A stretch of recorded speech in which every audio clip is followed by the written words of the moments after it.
The theory of the Big Bang enjoys the trust of the absolute majority of scientists studying the early history of our universe. It truly explains a lot and does not contradict any experimental data. Of course, there are gaps in it, but that's not the point.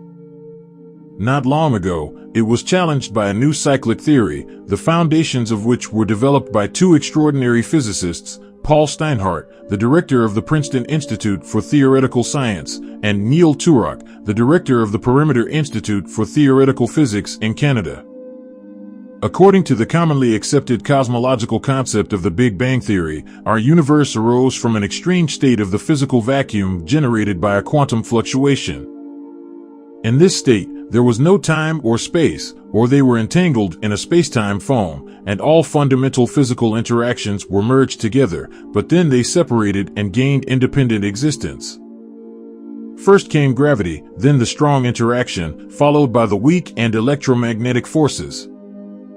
The moments preceding these changes are conventionally referred to as time zero, but this is purely a mathematical formality according to the standard theory of continuous time. Time only began to flow after the force of gravity became independent, and this moment is called the Planck time. Modern physical theories are simply unable to meaningfully work with shorter time intervals, and it is believed that a quantum theory of gravity is necessary for this. Such a theory has not yet been created. An essential part of the standard cosmological theory is the concept of inflation. Soon after its birth, the universe expanded exponentially for a very short time, doubling its linear dimensions many times. Scientists believe that this process began around the same time as the separation of the strong interaction, and that this expansion increased the universe's linear dimensions, perhaps even more in accordance with most specific scenarios. The inflation was initiated by an anti-gravitational quantum scalar field, whose energy density gradually decreased and eventually reached a minimum. Just before this happened, the field began to oscillate rapidly, generating elementary particles, and as a result, at the end of the inflationary phase, the universe was filled with a hot plasma consisting of free quarks and gluons, leptons, and high-energy quantum electromagnetic radiation. After the inflation ended, gravity regained its dominance, and the universe continued to expand, albeit at a decreasing rate. This evolution lasted for 9 billion years, after which another anti-gravitational field of unknown nature, known as dark energy, came into play, which again brought the universe into a regime of exponential expansion, which seems to be continuing to this day. It should be noted that these conclusions are based on astrophysical discoveries made at the end of the last century, almost 20 years after the emergence of inflationary cosmology. It so happened that theoretical physicists like to come up with alternatives to even the most widely accepted theories. Competitors appeared for the inflationary Big Bang model, including the Steinhardt-Rack theory among them, and it is likely not the last. However, as of today, it has been developed in more detail than the others and provides the best explanation for the observed properties of our world.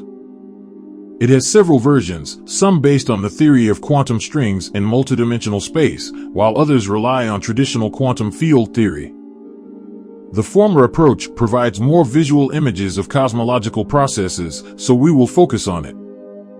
The most advanced version of string theory is known as M-theory, which asserts that the physical world has 11 dimensions, 10 of which are spatial, and at the same time, it floats in lower dimensional spaces called branes. And our universe is just one of such branes with 3 spatial dimensions, filled with various quantum particles such as electrons and quarks, photons, and so on, which are actually vibrating strings with only one spatial dimension, with the length of each string firmly anchored inside a 3-dimensional membrane. A string cannot leave the membrane, but there are also closed strings that can migrate beyond the membrane, such as gravitons, the quanta of gravitational fields. But how does cyclic theory explain the past and future of the universe? Let's start with the current epoch. The first place now belongs to dark energy, which causes our universe to expand exponentially, periodically doubling its size. As a result, the density of matter and radiation constantly decreases, gravitational distortion of space weakens, and its geometry becomes increasingly flat. Over the next trillion years, the universe will double in size about 100 times, and it will become a practically empty world devoid of material structures. Another three-dimensional membrane is located near us, separated from us by a negligible distance in the fourth dimension, and it undergoes a similar exponential stretching. The distance between our brains practically does not change, and then these parallel brains begin to approach each other. They are pushed by a force field whose energy depends on the distance between our brains. Currently, the energy density of such a field is positive, so the space of both brains is expanding exponentially. Therefore, it is precisely this that provides the effect that explains the presence of dark energy. However, this parameter gradually decreases and will drop to zero in 3 trillion years. Both brains will continue to expand, but not exponentially, but at a very slow pace. Therefore, in our world, the density of particles and radiation will remain almost zero, and the geometry will be flat. But the end of the old story is only a prelude to the next cycle of brains that move towards each other and eventually collide. At this stage, the energy density between the brains of the new field drops below zero, and it begins to act like gravity. I remind you that for gravity, the potential energy is negative when the brains are very close to each other. When brains get very close to each other, a new field starts to amplify quantum fluctuations at each point of our universe and transforms them into macroscopic deformations of spatial geometry. For example, a millionth of a second before the collision, the calculated size of these deformations reaches several meters. After the collision, it is precisely in these zones that the majority of the kinetic energy released during the impact is concentrated, and as a result, the hottest plasma with a temperature of about 10 to the 23rd power degrees Kelvin is produced there. These areas become local gravity nodes and turn into the embryos of future galaxies. Such a collision replaces the Big Bang. In inflationary cosmology, it is essential that all newly emerged matter with positive energy appears due to accumulated negative energy between the brains. Therefore, the law of energy conservation is not violated. What does such a field behave like at this decisive moment before the collision? Its energy density reaches a minimum, which is negative. Then the brains repel each other and begin to move away from each other. The density between them undergoes reverse evolution towards -0, enriched with matter and radiation. The brain initially expands at a decreasing rate under the braking effect of its own gravity and then switches back to exponential expansion.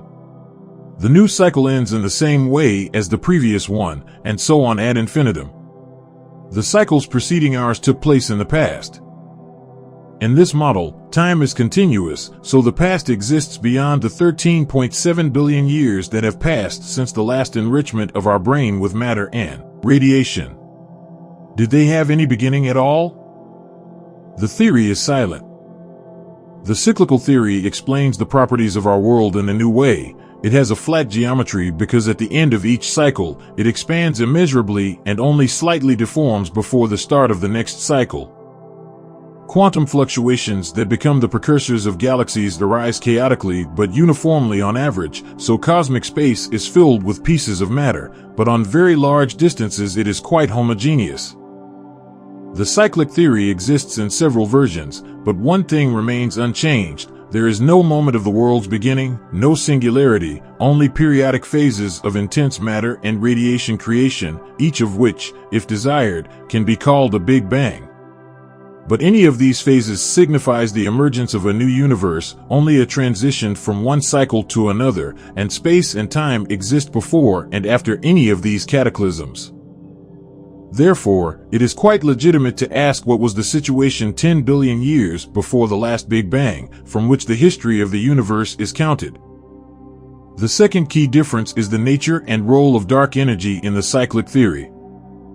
Dark energy is present initially, and it is this energy that provides the alternation of cosmological cycles. It is precisely this theory that provides for the alternation of cosmological cycles, but even the most beautiful theoretical models need experimental testing. Can cyclic cosmology be confirmed or refuted by observations? I believe the nearest future will show, in the next few decades. What do you think of this theory? Please write your thoughts in the comments. Personally, I think it was created in opposition to the Big Bang, which some find hard to swallow. Time will tell who is right. On the other hand, competition is good because, as we know, it generates quality. Also, don't forget to subscribe to our channel because there's a lot of interesting stuff ahead. Be sure to hit the like button. See you at our next exciting meeting.